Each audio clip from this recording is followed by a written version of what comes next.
Hello,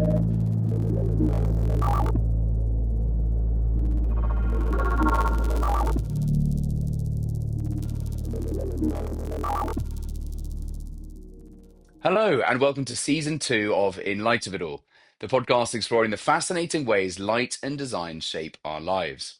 Light influences everything, your sleep, mood, and even your hormones. Here we dive into everything light touches: colours, surfaces, textures, psychology, neuroaesthetics, and chronobiology. We'll also explore the future of healthy design, blending the latest technology with our ancient rhythms. We spend 90% of our lives indoors, more time than maximum security prisoners, and yet light, the force that guides how we feel and function, is often overlooked. My goal is simple: to take incredible academic research and distill it into bite-sized insights that even I can understand. If you like the sound of that, follow us on Spotify, Apple, or YouTube, and without further ado, let's get into it. Hello, so today we're talking to Jessica Adkins. Jess is brand experience design lead at M Moser Associates, with more than 13 years of experience across luxury retail, hospitality, and workplace designs. She translates brand values into immersive, story-led environments where identity is felt as much as seen. In this episode, Jess shows how branding extends far beyond logos and graphics. We talk about lighting as an invisible brand tool, the psychology of space, and how companies can design spaces that embody their values. For anybody interested in culture, design, or brand impact, this episode reframes how we think about identity. Hope you enjoy. So in terms of the way in which you're sort of connecting individuals to the brand, you're talking about going beneath the surface of the brand. Yeah.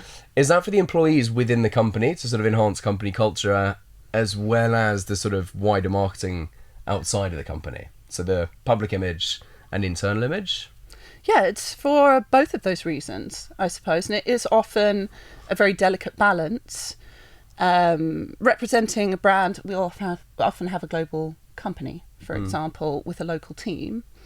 And figuring out that balance between representing the global brand, the corporation or the company, and the kind of local culture, and being able to connect to the local team and respect. And you are global the as well, aren't you? I mean, you got Moser. Moser is all over the place. Yeah. We are global, and we have that same challenge with our own company as well. So I think we try to look at it internally first, and then apply some of those learnings to our clients. So how do you avoid that sort of corporate soulless office vibe? How do you get people to feel connected? You know, so a big, tech company comes to you and goes, right, Jessica, we need this. We need you to understand the essence of our brand and make our company feel really passionate about the place they work.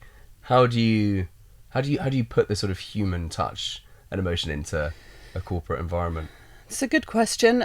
I think, first of all, I wish clients would come to us and say, we want to make this environment feel really meaningful and have a human touch. This is often not the case, and this is something that we try to advocate for in the business.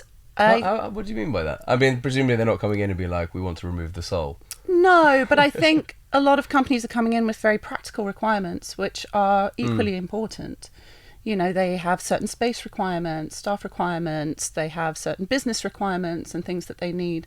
I think often the initial conversation can begin with space planning. You know, do we have enough desks? Do we have enough meeting rooms? It's very practical, the initial conversation. And I think we are trying very hard to introduce at a very early stage through various departments, not just brand experience, but our strategy team who are looking at culture, neurodiversity or neuroinclusion. I think there are lots of different ways that we're trying to, our tech team as well, lots of different ways that we're trying to introduce, you know, a kind of broader, more holistic way of thinking very early on in the project, so that you don't end up trying to shoehorn these really important additional aspects of the working environment into a space that you've already decided upon, or you know, that's been set. So it needs to be part of the process. So I mean, yeah, it's the same with almost just any building as well. It's like the holistic approach to like the best designs incorporate everyone's input at the very beginning. And then blend them together, and you can really feel. So it seems like a meal, really. If you're cooking, do you know what I mean? Like, you know, like, you're watching MasterChef, and you suddenly go like, "Oh yeah, I can tell that, you know, this hasn't been cooked all together. It's been, you know, separately, you each or component of a hasn't been meal. considered. It's like a you know, curry as tastes a better the whole. next day. Right.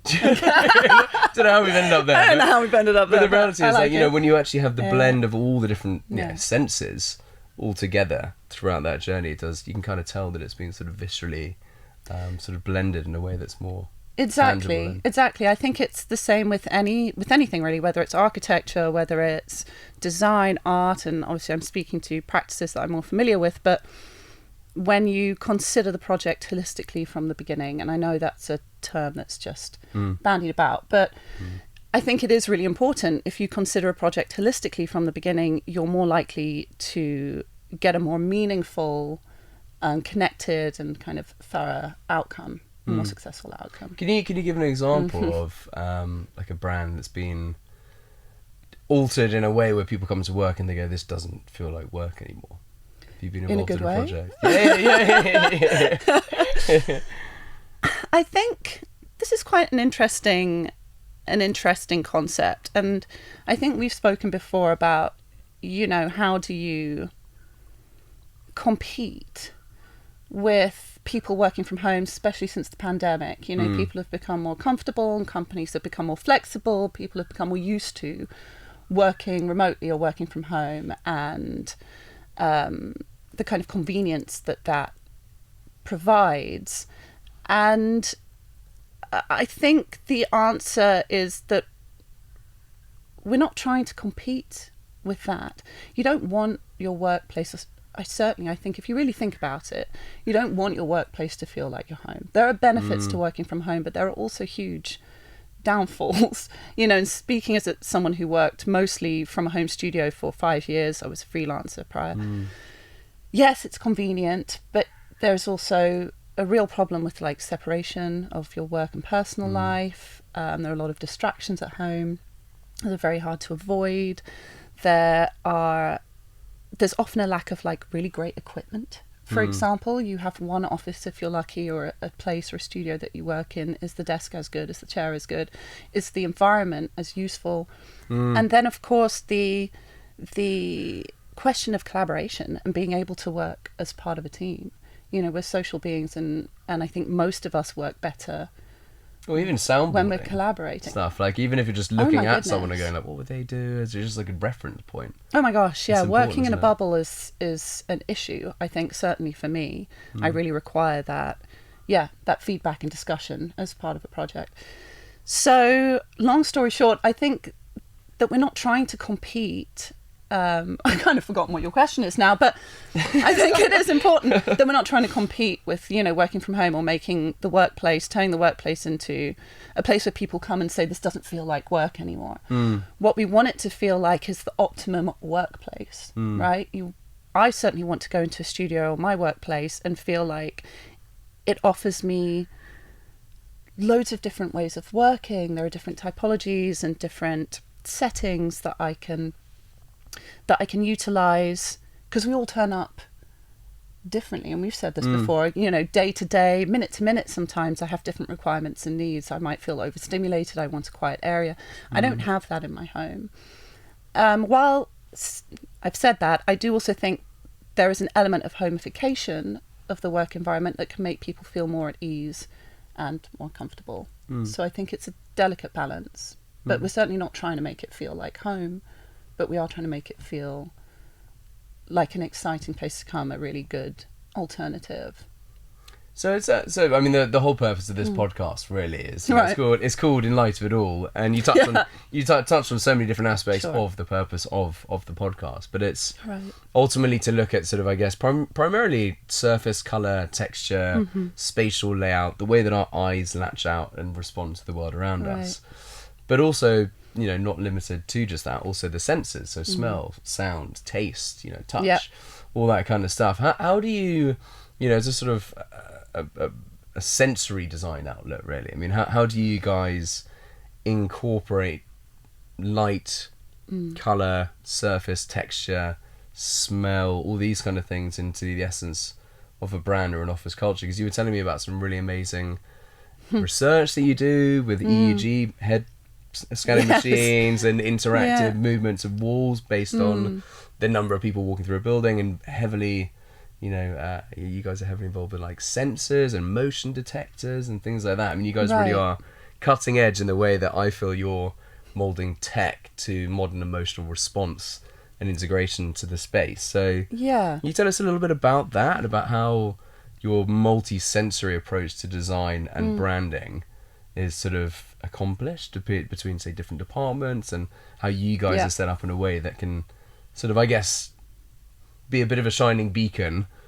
for how, well, the potential of what can be done with brand consultancy, because you guys obviously are multinational, extremely significant, sort of in your space, because of, I think, the holistic approach, which is one of your big principles as a company, right? It's a whole holistic approach to things.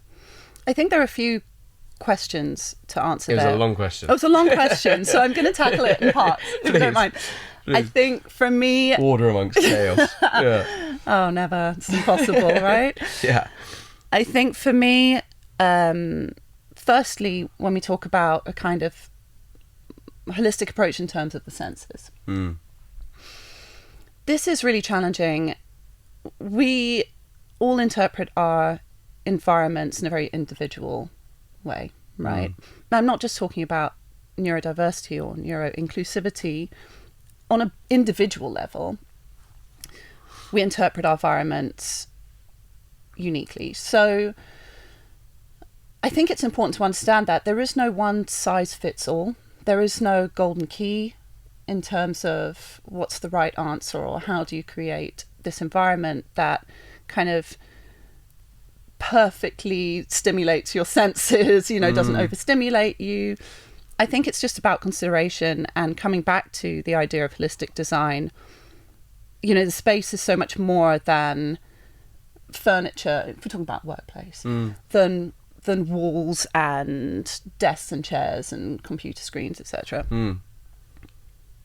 While we're certainly not going to start pumping scents into office places, like we've said before, I think it's really important to consider things like touch and smell, because all of our materials and environments, have these, and light, of course.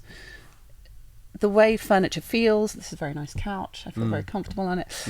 The way furniture feels is really important. The way it sounds when it moves around, the floor, the way different materials even smell. I mean, smell is incredibly triggering. Can be positively or negatively triggering, but it's a really powerful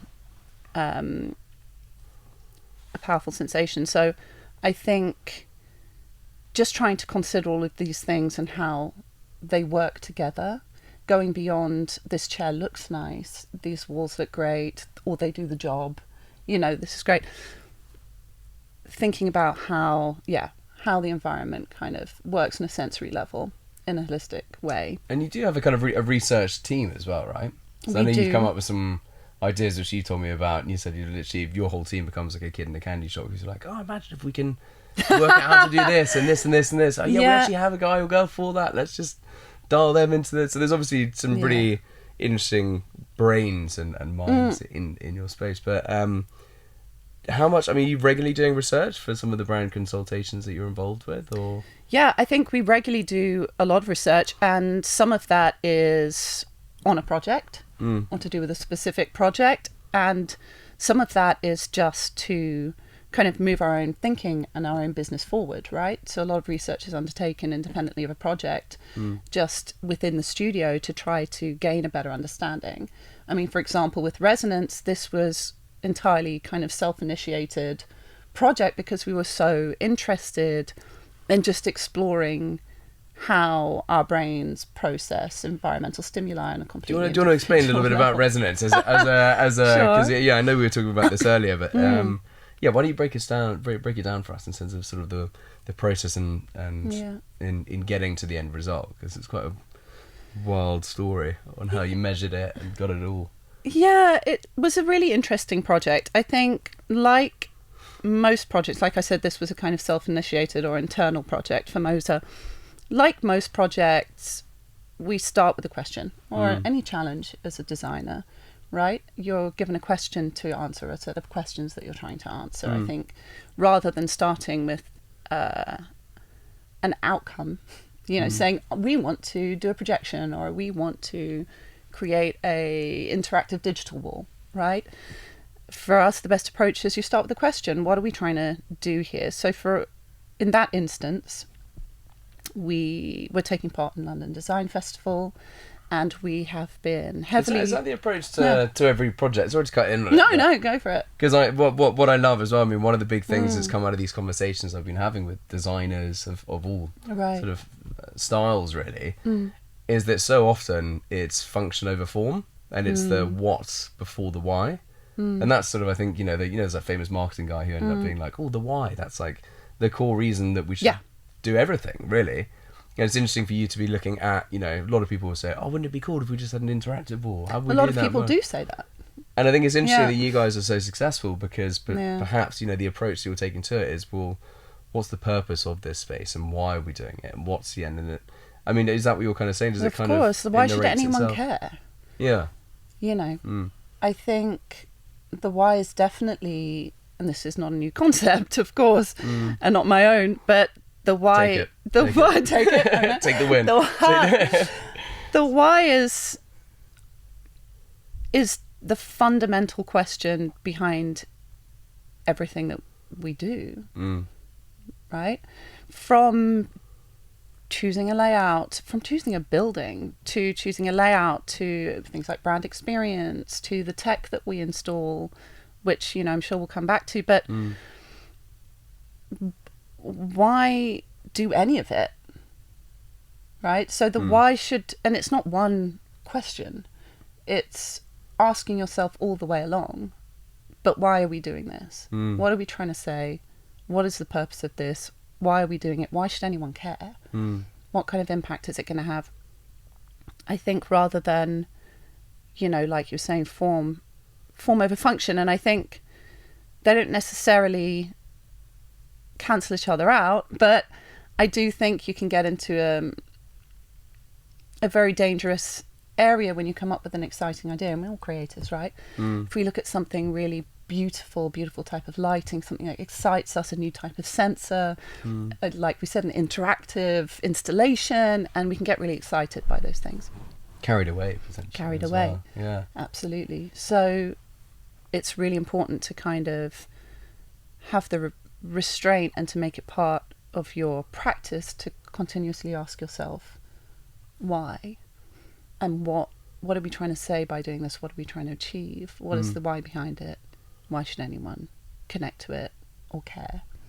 So the process of it, so when you go and speak to a client and they say, right, okay, this is the brand, this is who we are, so that's sort of the starting point, is why. What is our purpose behind it? What are your reasons for this consultation, really? What's the rebrand and the space you're trying to create and the vibe and the story? And then I guess you ask that question throughout, but has it ever been difficult to get the people that have asked you to support them with a design to lay off the whole, well, our brand colours are red and blue, so this is what we want, and we want this in this area and this in this area? Like, do you find you have to train them on the why? Do you think we're all kind of predisposed to just saying, this is what we want, you've been employed to do this or this? Like, is the art for M Moser almost to put that real emotion into the client first, to get them asking the questions, to then, I mean, do you feel like it's a mix? Yeah, I think it's a mix. We have a lot of clients who come to us with a really good understanding of what they're trying to achieve and want us to help to guide them through that process.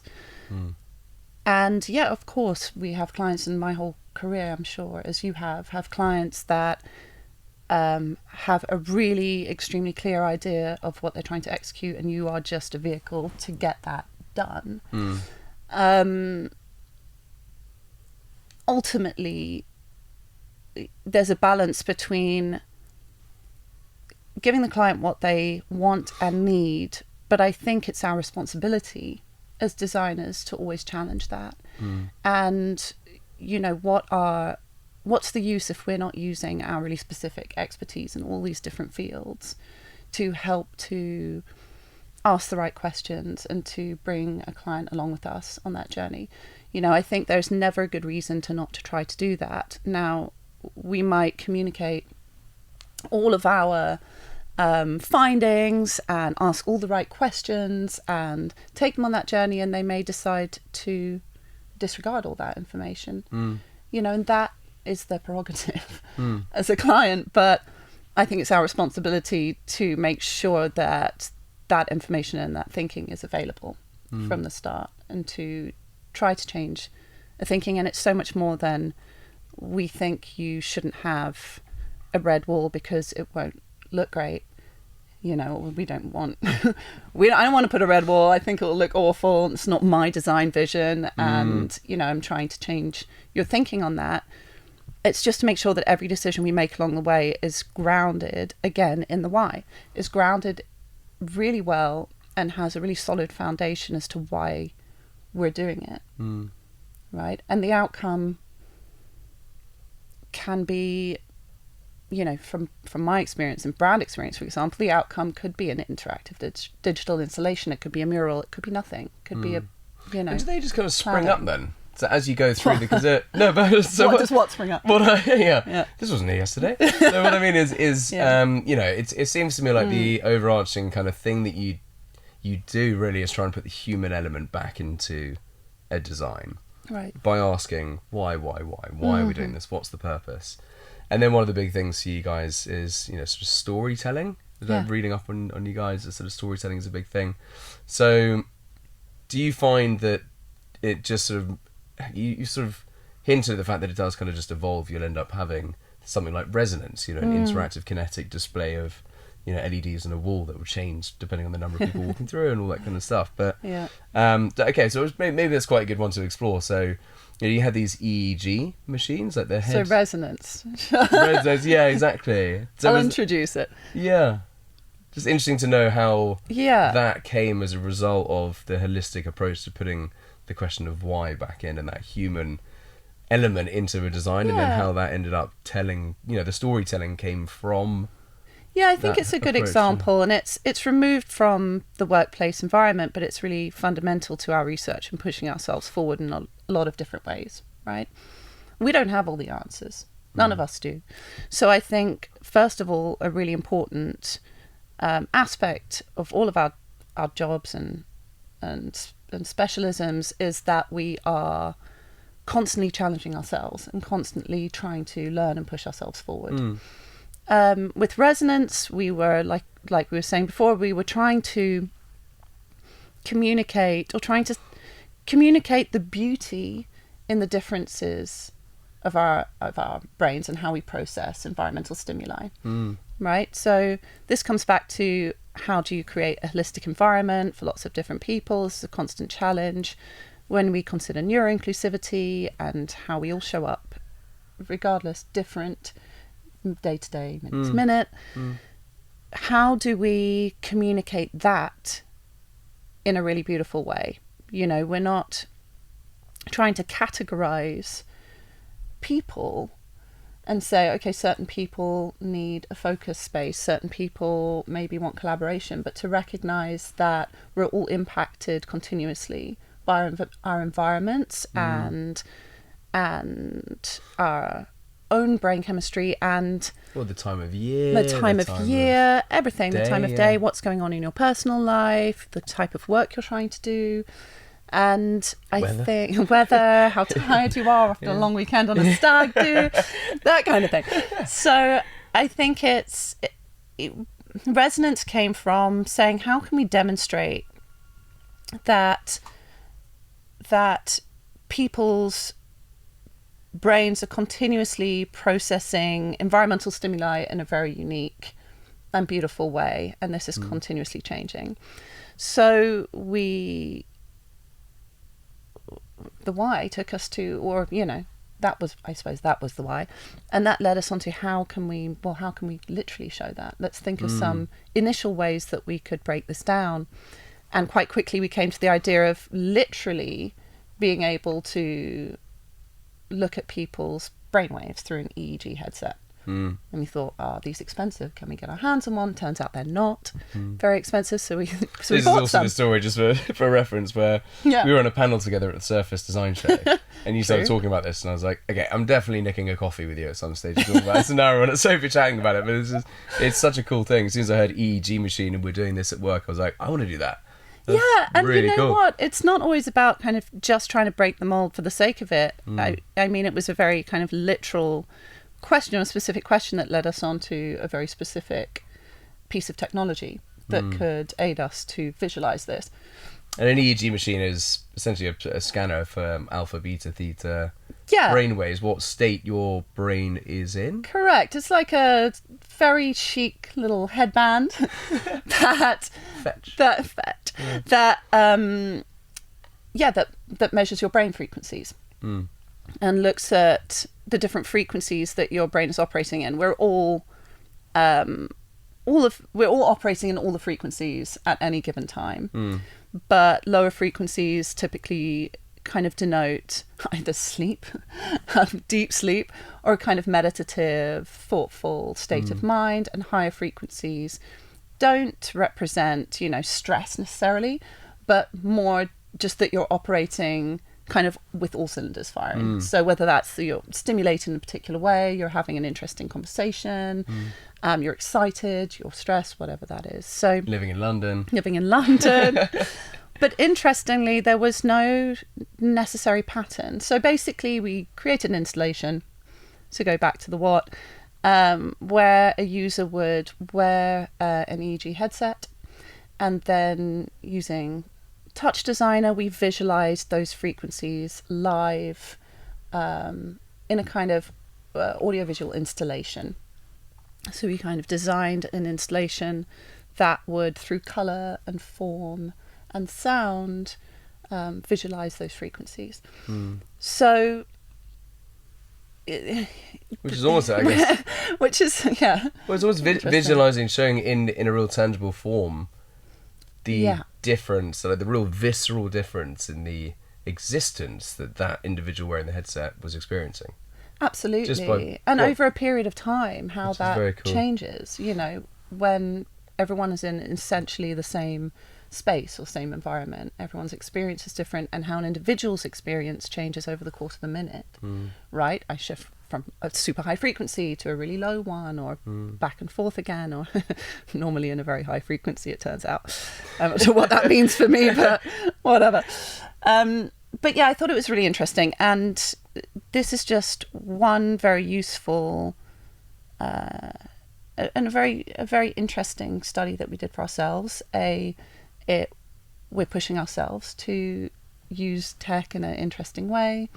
We're furthering the conversation with our clients and internally about, wow, we put hundreds of individuals in the same space experiencing the same thing, and each resonance, as we called them, were like a fingerprint, right? Completely unique and across the entire spectrum. How do you then design for that? Because it must be interesting to then, in real terms, doing an experiment at your own office, go, right, okay, we've got 100 people, Right. same environment, 100 different results. Yeah. How do you feel like that maybe changed the way that you approach design in terms of a one-size-fits-all, or do you feel like maybe you can use technology to adapt a little bit, I don't know, maybe enhance, but in a safe way, the experience of people walking down a corridor for the 95%? Or neurodivergency is a big piece there. I mean, has it made you more, has it taken the shackles of creativity off, or potentially put them on further?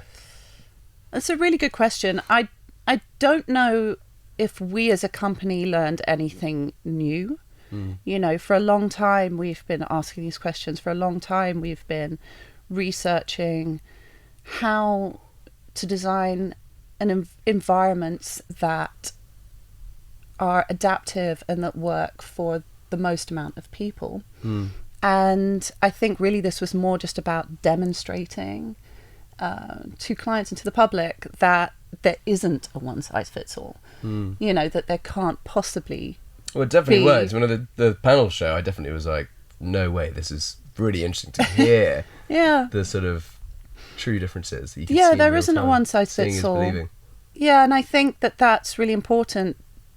We're never, it sounds a bit like, it's like doom. We're never going to be able to design a space, whether it's a shop, a hotel, and a workplace, or a home, that works for everyone all the time. So I think the key is our continued learning helps us to suggest different typologies and different spaces within the workplace that can accommodate as many people as possible. I think really you only get that through discussion and understanding and talking with people. We have a very robust and brilliant strategy team that, you know, that ask those questions that are so important. And it's so easy to presume what people might need, and it might very well surprise you what people really feel like they actually need. So I think it's just about having different environments.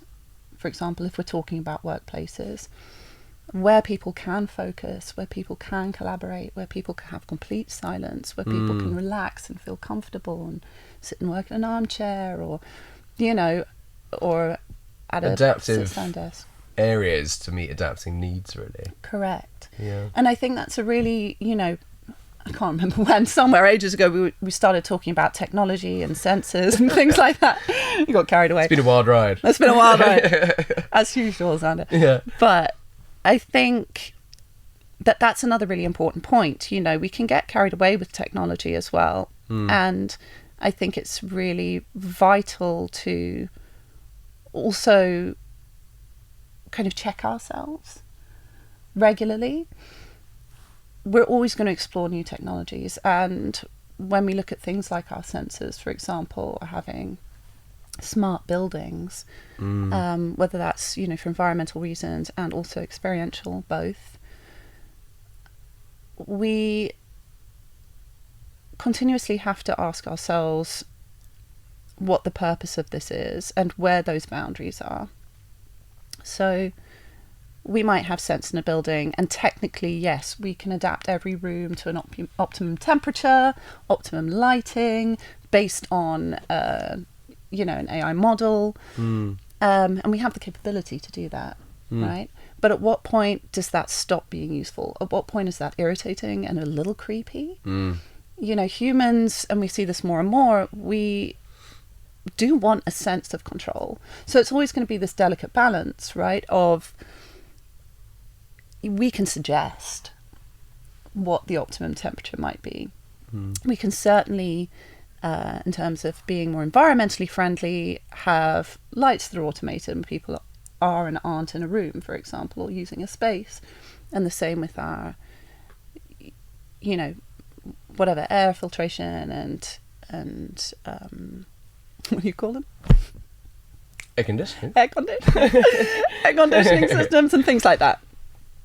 But wow, my mind just went so blank. That's all right. This is the beauty. This is the beauty of editing. You can literally just chop and continue. Fantastic. Let's do that. And I can literally. But the good thing, I mean, I can also fill up my tea. But then it's like fill up your tea, and I'll carry on that thought. That's all just right. to wrap up that thought. Glug, glug, glug. Oh, it's good though, minty. Good shout. Yeah, but I think something really, that delicate balance is allowing people. You can put it down. I can say it again. It's gonna have to be big time again anyway. Yeah, exactly. That delicate balance is allowing people to feel like they have a sense of control as well, not taking that away, and never creating a system that can't be overridden by the human inside. I had when it comes to I stayed in Turkey once, and it was like the last night, and I was like, okay, I'm just getting a cheap and cheerful hotel, only going to be there for like 6 hours, and I landed. No one was there to greet me. I was like, this is already one of those hotels where it's just like, you know, check in, you go, Mr. Cattle. Yeah. You know, and I went up, checked in, and then in the middle of the night, about 4 a.m, all the lights turned on. Oh. The blinds went up. Wow. And the air conditioning went up to went down to went minus 16 to 16 degrees. And we couldn't turn it off. There was no one at reception to help.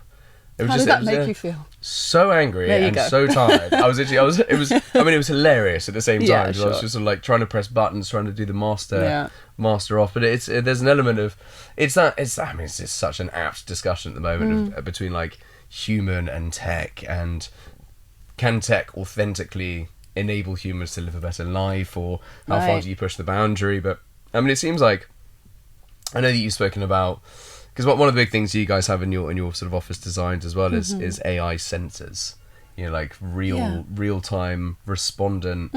How much are you putting that into spaces, or are you still trying to strip it back to more of an analog in sort of manual control for users in the space? I mean, you explained one installation we had a kinetic, not radiance, resonance even, but a hallway where as you walk down, the LED screen on the side of the corridor would be an LED that would change depending on the speed. And Right. Yeah, we have a few like that. We like playing with interactive installations. I think those are maybe How do you two find the slightly balance? different questions. So Yeah.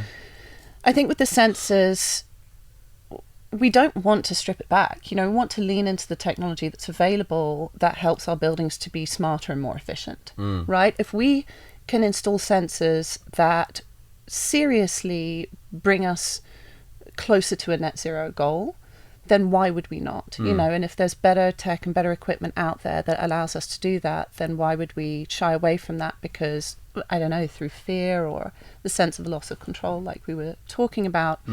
I think it is about the balance. It's about being able to override that and allow humans to feel like they have a sense of control within the environment. You know, the sensors can kind of manage the building systems, whether that's air quality, lighting, temperature, etc., on one side, but we would not want to create a situation typically where humans can't easily override that and make their own decisions, because I think you can get into quite dangerous territory. And like you were saying, your experience in Turkey are like really uncomfortable experiences. Yeah. So I think, while we can lean into technology, sensors and AI in that sense, It should support, not control. it should support, not control. Yeah. Exactly. Yeah. I think the other side of that is some of the sensors that we use, for example, those that look at noise. So our sensors, they might pick up light, sound, air quality, but also noise, for example. We often show that in a kind of interactive map, as a heat map on our dashboards, which allows people also to look at a workspace or a floor plan and say, okay, these areas are really noisy right now, and quickly find a place that's quiet. So it's not all just about kind of controlling the environment, but also providing information So those are that the- makes the environments more accessible and and easier to exist in. Because sorry to have cut you off, but I've carry on. been to your offices and seen those screens. You can see. Turns out, actually, I think the screen that was up at the time that I was questioning was your Canadian office. So the fact that you're You can so switch between interconnected, them. you're like, you can start turning the air conditioning right up, because I imagine it's sort of like -10. Yeah, But true. it's very cool to hear that you're, because my whole purpose of this podcast really Right. was to try and understand the formula for optimal sensory design. So how it's an can interesting we, challenge you've set yourself. Oh, it's a really crap one, because it's the Yeah. impossible dream. Correct. Which is what I I'm think, learning. yeah. And the funny thing is, I set out and I was like, adventure is out there. We can do this. Like, let's just ask really brilliant minds of designers, of researchers, of neuroaesthetics experts, Yeah. of building biologists, of people doing photo entrainment with like the flashes into your eyes Yeah. and puts you in a state of alpha meditative. All this crazy Yeah, stuff. And I that's was very like, exciting. We were talking about that recently. it's That's really, great. really, really cool. Yeah. I need to show you that product as well, because I've got it at some stage. Amazing. But I mean, it's interesting that actually the whole approach to design seems to be, there is no formula for everyone based on Right. the beauty that is the complexity of every human being on this planet. But what you can do is create an adaptive space with multiple options to choose from, and then when it's dealer's choice, you then give them a screen to show them where those exit holes are. Really, so like in your office, you had a big screen that said, ambient room 1 available. Yeah. Sort of, rock and roll, death metal. If you're really trying to get psyched up for a presentation, you got death metal room 2. Yeah, absolutely. That kind of stuff. Right? But it's very cool. I mean, would you say that's almost, you know, a balance of using tech for net zero goals is obviously an automatic box tick, but then accessibility and visibility for where people can quickly access those areas that they need to, depending on the state that they're feeling. Absolutely. And there's so many useful ways to be able to do this, and we're still learning. You know, we've tried a lot of things, of course, but we're continuously learning how we can utilize technology to create more useful and accessible environments to provide information. And it's the holistic approach, right?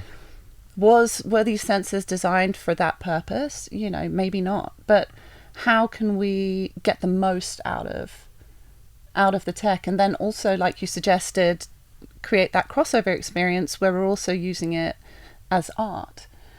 So why do we have to stop there? Why do we have to stop with, okay, it's, you know, we're using the tech to support our net zero goals or to make our buildings more efficient and more green, and we're using the tech then for accessibility, whether it's wayfinding or whether it's things like a noise heat map to find a quiet area. Why then can't we use the tech for art as well? You know, which is something we've started to, well, we are continuously, we are continuously playing with, because we have all this live data, right? Just like the EEG headset, where you have live data, you can create data-driven art, but it's always, again, the why, you know.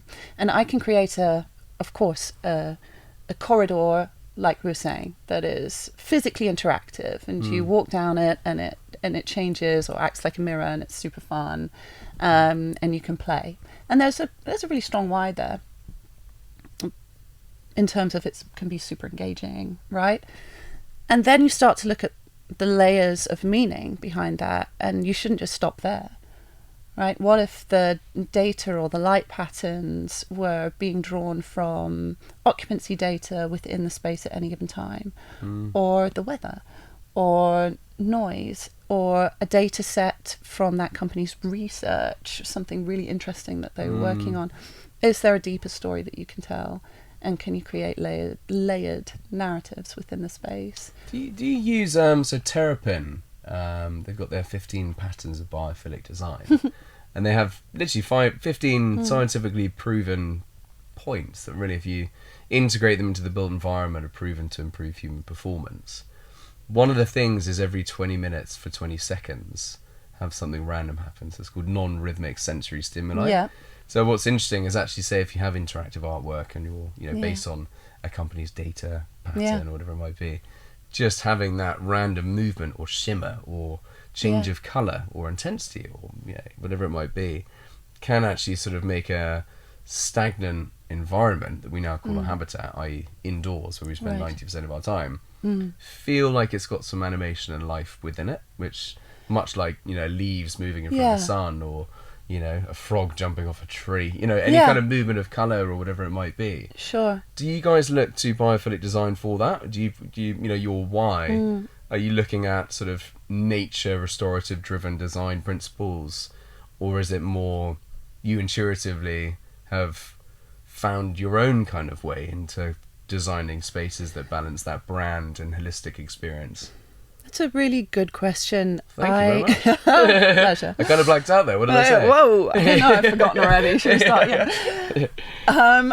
I think it's important to have a look at both, right? So to consider both of these things. There are plenty of studies out there to lean on and learn from, and they're extremely valuable, right? And they can advance our thinking and our specialities, and as a company and an industry as a whole, I think these conversations are very important.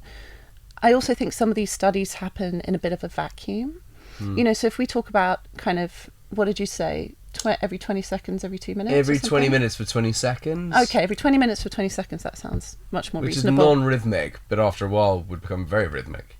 You would think. Well, you could randomise it if you use like a real random number generator, like something driven by the wind or something. But I think... What was I saying? That was a cool comment that you just said as well. I mean, I'm like squirrel, because I just want to go after the wind chant now. But you were saying, you know, in terms of the non-rhythmic sensory stimuli every 20 minutes to 20 seconds, having something. You know, if I think about our workplace as an example, where I work for, you know, most of my week, I think that's happening anyway. all the time, right? There is an incredible amount of stimuli within the workplace. We have windows that look onto the river, there is kind of sun coming through there are trees outside, and there are 100 other people moving around, talking, noises happening and furniture, and there's a lot of stimuli in the space that is random. So I think it's just important to check yourself and to use those kinds of studies in a really, they can be really useful and informative, but to also just remind yourself of the very specific environment that you're dealing with. And for sure, if I've had an office before that's in a basement, right, with no natural light, on my own, with very little environmental stimuli, I think that could be very useful there to deploy something like that, to utilize those particular studies, or for example, like you said, lights that mimic the trees, or have some kind of random movement happening just to kind of snap me out of I guess if you're in solitary confinement, it's going to have more of a... It's going to have more of an impact than if you're in a large open workplace with 100 people, with, glazing 360 degrees and views everywhere. So I just think it's important to really consider the environments that you're designing, whatever you're designing, on a really individual level, and use your common sense as well, not just kind of blindly follow studies. My common sense. Yeah. You could try. There's a bit of that. But it's more than you give yourself credit for. So, there's another sensory design concept that kind of blew my mind as well. So you guys were taking cues from child development to design adult workspaces. So how do playgrounds and playrooms sort of inspire the offices that you design? Is sort of keeping it light and playful and childlike a big thing? Depend on the... It depends, on the company and the stories that we're trying to tell and the values that they hold. Yeah, the International Monetary Fund, for example, you're probably not going to start having jungle gyms. But probably not. No, but we are putting a slide in for one of our clients currently, which is purely just for play. Like there's no that is on the use for sort of the dream board that me and my wife have. It is a slide from floor 1 to 0. Yeah. At some point. So keep it childish. Yeah. I think there are a few things. First of all, our formative experiences definitely inform how we process environments and kind of what stimulates us and what inspires us. And I think it's important sometimes not to lose touch with that. I think if you can tap into that, it can be hugely inspirational. But also, I think it's where it's appropriate, and what that actually means and how that translates can be very, very different, from prints on the wall or something like that to a slide, of course. Like you said, a jungle gym to an interactive installation. I think really it's about engaging and inspiring people in any space. I think if you can connect with your inner child, can be a really beautiful thing, especially for us in the design studio. But it's equally important that that's not distracting, and that it's kind of informing our practice as adults and as specialists, and not just distracting us. So I think that's, with anything like that, it's a really delicate balance. I'm sort of picturing judges going out for recess in between court cases and sort of sitting in a sandpit. It's space and place, isn't it? You got to try and work out what the right. It's the why. Exactly. Why are you going in and having your time out? Is to sort of consider a really serious decision as a judge. Right. So what do you then need? It's interesting. Again, it's that whole sort of. Neurodiversity is also a big topic. It is. Something like 20% of people are neurodivergent, so a fifth of the population in the built environment have issues relating to. Two of the biggest things are glare and flicker. So there's a new field of research called neuroimmunology, where we're able to now, in real time, see the damage that particularly glare and flicker and other things like straight lines and unnatural shapes, they get the brain to secrete something that is directly correlated with sort of damaging your immune system. But neurodiversity, with a fifth of people being hypersensitive to their environments, Is this always kind of been a bit of a... I know you were freelancing and then you've been with M Moser for a year, but like generally speaking, throughout your time doing this kind of work in consultancy, have you felt like it's grown in the amount that companies are now asking people to consider the well-being of that 1/5 of their staff? Or has it always been something that intuitively comes with good design, i.e. creating spaces that are inclusive spaces, quiet spaces, and lower intensity spaces? Yeah, I think, thankfully, I think the discourse around it has become a lot more robust, and a lot more inclusive. And I think that it's really great that we are talking about and considering and researching and better understanding the impacts of certain environments or environmental stimuli on people's well-being. But I think it can potentially be a counterproductive way to consider it that you're designing for 20% of neurodivergent people within, or individuals within, your workspace. I think a lot of the changes that you can adopt for to kind of create more inclusive workspaces benefit everybody. And while and you're talking about kind of secreting this enzyme that damages your immune system, we know that one of the biggest kind of the most detrimental things to our immune system is stress in general, and that's the case for everybody. So anything you can do to create workplaces that reduce stress and increase well-being, I think is for the betterment of everyone in the environment, right? So while it's extremely important to consider neuro-inclusivity or potentially your neurodivergent workforce, I haven't yet encountered a decision that benefits, the kind of 20% that doesn't benefit everyone in the workplace. So it may be more beneficial to those 20% because their response to it is maybe heightened.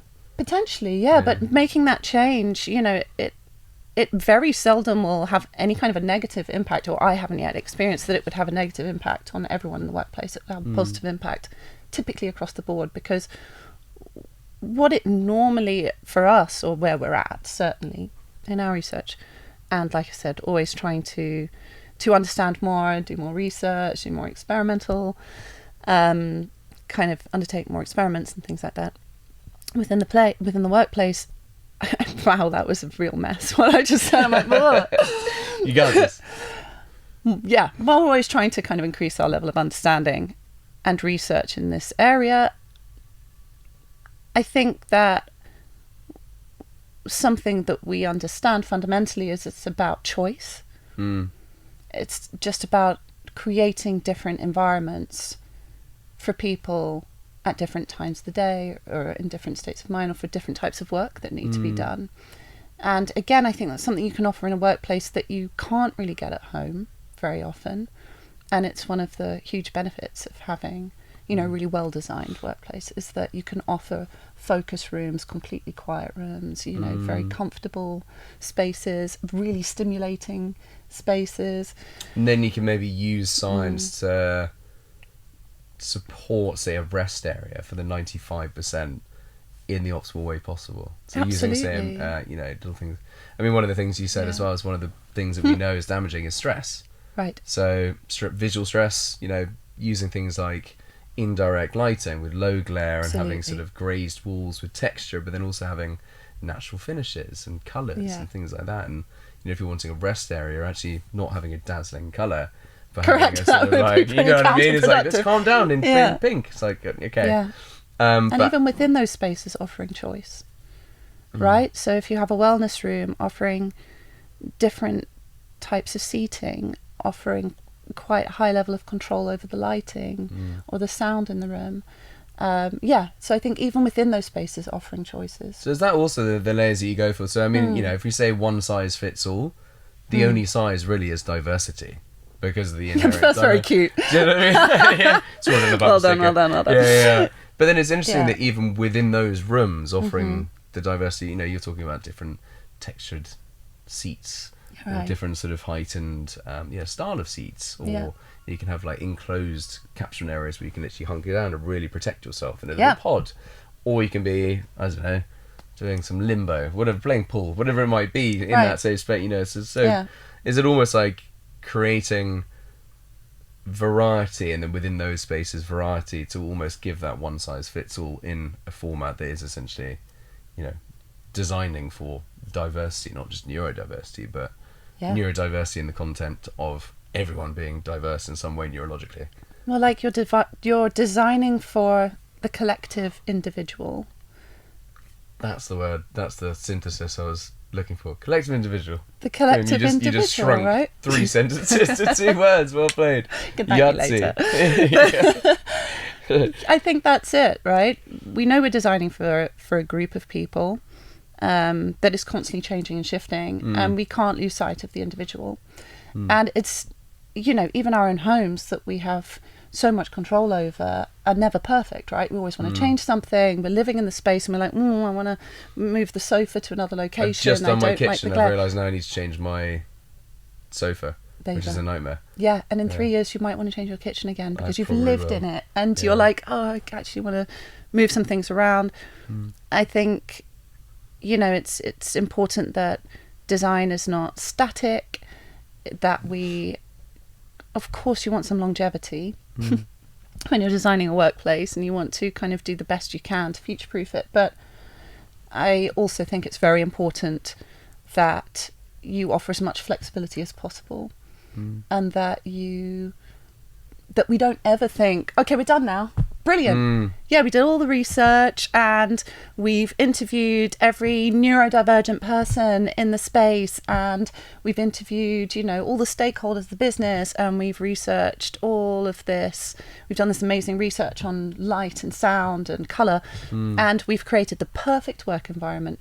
Fab. Like, we're Pat done. the back, off we go. Right, pat the Cocktails back, at see you 6. later. You know, it's just so much more than that. And I think really at the centre of that is something that Moser does that really fascinates me, is take it a step beyond the kind of designed environment.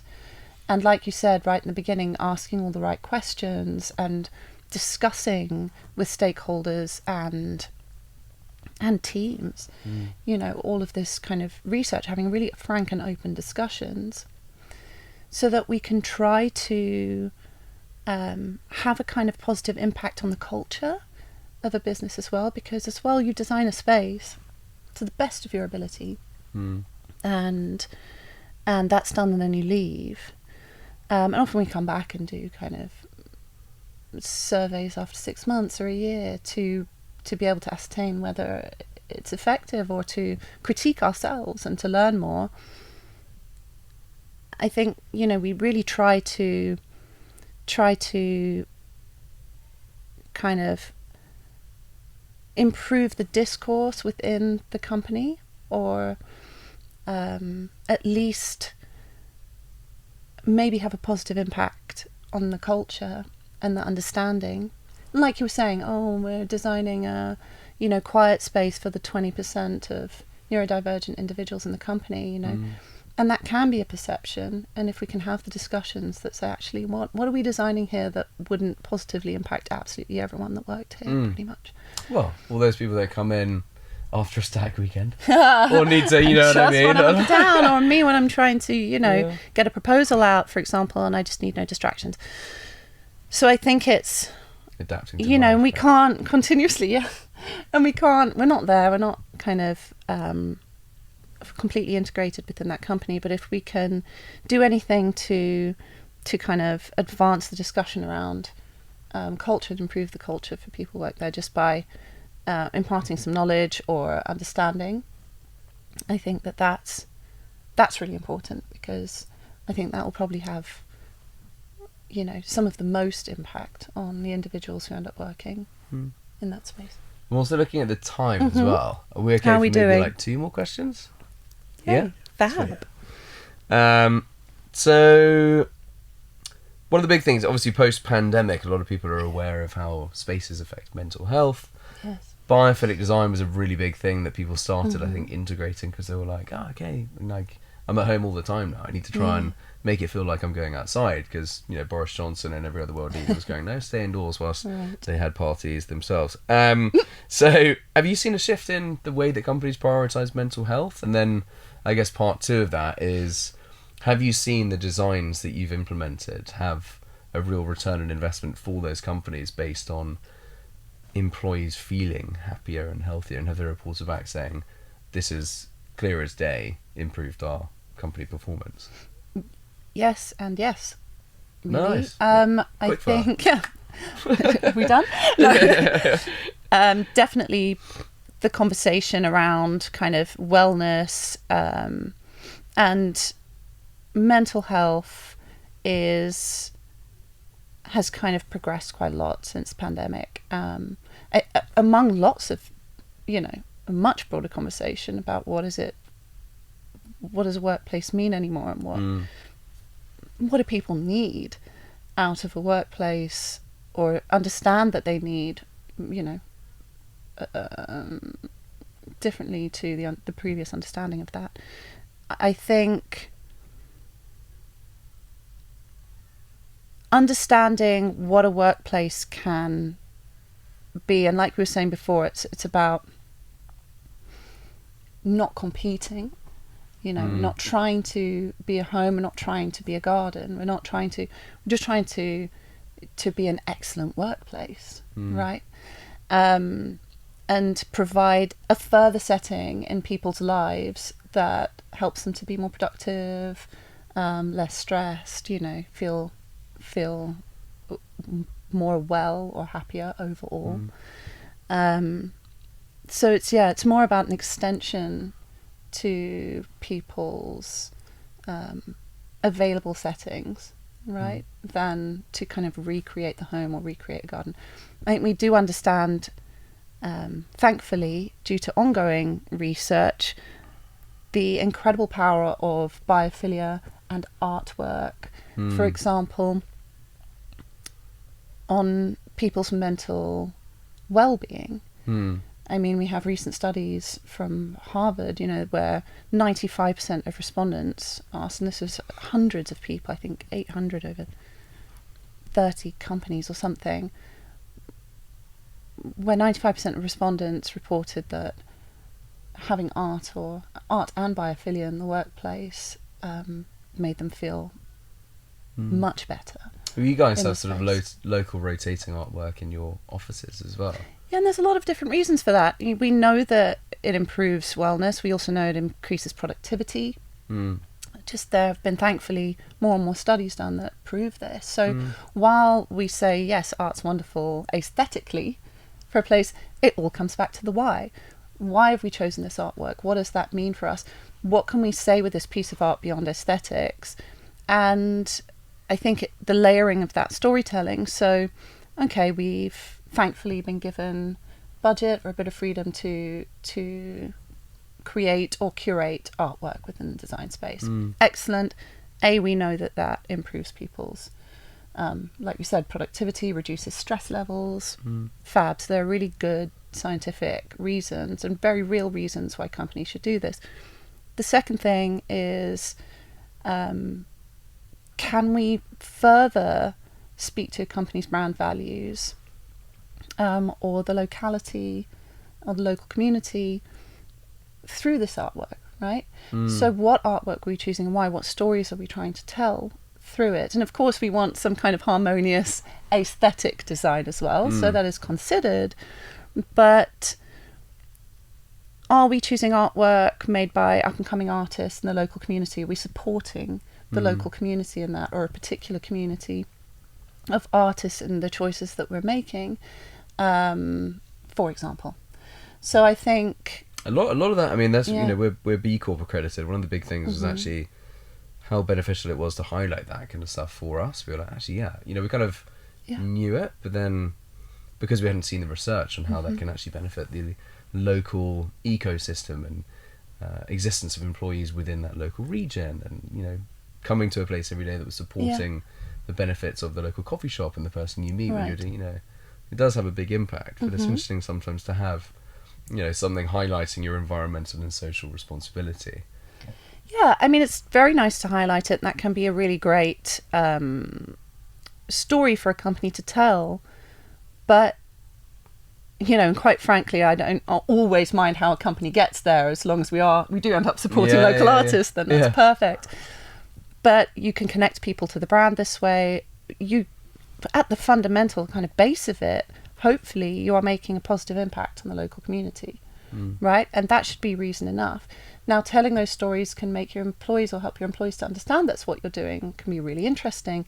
You can also promote those local artists and sell their artworks, and raise their profile within their industry. Also, by choosing local artworks local to the city or the country that the office is in, you can bridge that gap between the global and the local company in terms of design, and help people to feel, for example, that their culture is being celebrated in their workplace, and respected in their workplace. So I think all of these choices have an impact, both for the company and for the individual and for the local community. I think that's when good design is really happening, right? When you really excel. So if there's one thing you could redesign about every office, what would be the one thing that you could, just as a sort of closing thing, Oh my God. A sweeping upgrade you could make to the spaces that we now work? That's a really interesting question. It could be Pancake Tuesdays, it could be slides from floor 2 to 1. Slides, definitely. Slides Yeah, all day long. Swings, and I don't that's know. a wrap. Yeah. I think so. This is maybe a bit kind of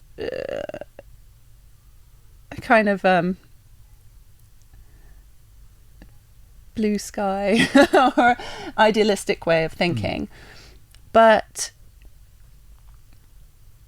offices or workplaces, there's certainly more of a discussion around how to make them better for their employees, for their communities, etc., right? Whether it's across the board, from sustainability to wellness, productivity, experiential design, like how are we pushing all of those boundaries? I like to think, and it's not a one solution, I'm sorry for that, we're bringing more kind of facilities and resources in-house.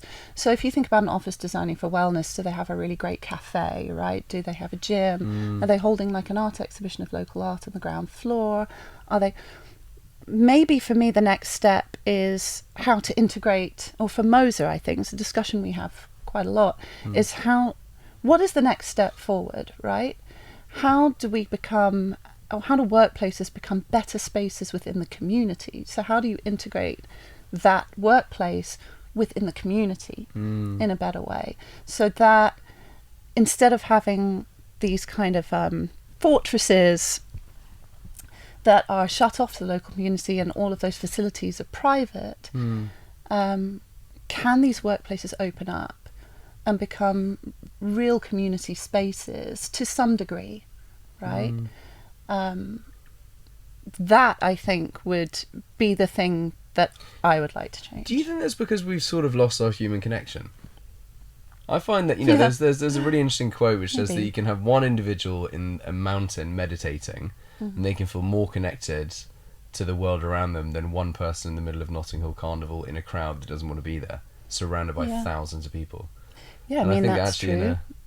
in a city in particular, I feel like actually, it's, I can't remember what it is, by 2050, 80% of the planet will be in a city.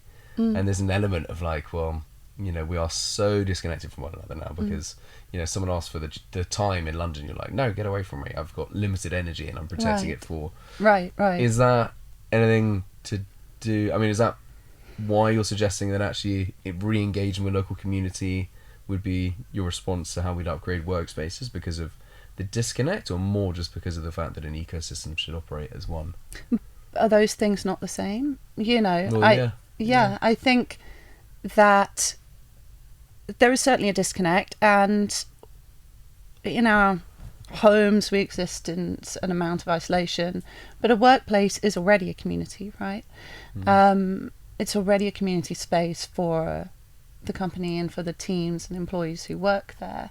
And that's already a discussion about how to kind of improve those community spaces and make them feel more rich, more accommodating for everybody, make everyone happier within that space. Isn't the next logical step to involve the community? It's ultimate inclusion, isn't It's it? ultimate inclusion, right? And I understand there are limitations to how one might do that, but if you do have a communal ground floor space, or I don't know, wellness workshops, research that you're doing, talks that you're giving, exhibitions you're holding within your space, doesn't it make sense then to connect that to the wider community? I think it's the authenticity, Yeah. as well, isn't it? I mean, we've there's the interesting thing about, you know, I try not to make it too much about us, but you know, it's my brother and I run this. Yeah. And there's an element of we'll be here for the next 30 years doing something that we're both really passionate about, and I think everyone in the office, when we have our, you know, we get the decks out and have a proper warehouse party, and everyone goes, okay, it's actually, you know, it's the family thing is real, and it's because of that passion and authenticity of actually researching and asking questions. And I mean, it's the reason we love it so much is our industry in particular. The design industry is very much made up of people that are curious and curious minds, and I think it's often, you know, exactly as you say, trying to get people to see the benefit in having that curiosity and engagement and connectivity through, you know, ecosystems, etc. It's often it's the biggest challenge for us is actually educating everyone outside of the design community about the importance of being holistic. I think it's actually the further outside of that, you know, discussion around the environments that we now call our homes, the more disconnected we are with regards to sort of like how holistically we all wrap everything together in a neat bow. Yeah, and the interconnectivity of it all. I mean, we don't exist in a bubble as individuals, and we're impacted by our environments. A company doesn't exist in a bubble, you know, in an office or a workplace. It's connected to its global company, it's connected to its community. So I think the more we kind of acknowledge this and the more we can strengthen those connections to everyone's advantage, the better, really. So I think its community is diverse, and the needs Long are story diverse. short, we could have done this in 5 minutes, really, couldn't we? But honestly, I think it's such a lovely Yeah. place to stop, and it's turned so many cogs in my mind. It's definitely sort of like jumped forward my mindset in terms of trying to do a one-size-fits-all collective. What was it you said? Collective inclusivity or something.